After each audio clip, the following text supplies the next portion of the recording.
दर्शक बंधु आपण ओसा लाइफ को पुणी थे स्वागत। दर्शक बंधु आम आसी पहुंची जाइछु हस खास जगन्नाथ मंदिर रे। आज जगन्नाथ मंदिर गर्भगृहर जो स्वर्ण द्वार लगी तार आज उद्घाटन होगा जाऊँगी आ मंदिर रे पूजा आयोजन करा जाइछि। दर्शक बंधु आपण मैंने निश्चिंत ये आसिकी दर्शन करंतु आउ प्रभुंकर आशीर्वाद नियंतु। आसंतु आज आम देखा पूजा केमिति हेछि आउ आयोजन कौन कौन सब कर।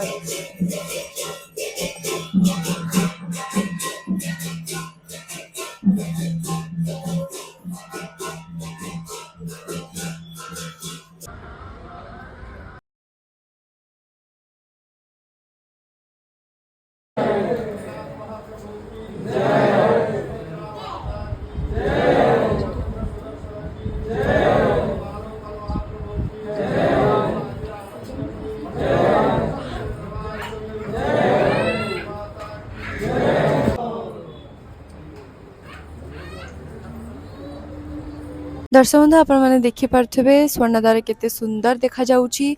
आज महाप्रभु सोना भेषरे सजा होती बहुत सुंदर देखा जाउची। तीन ठाकुर भव्य भाव सजा होती फूलर द्वारटा सजा होती।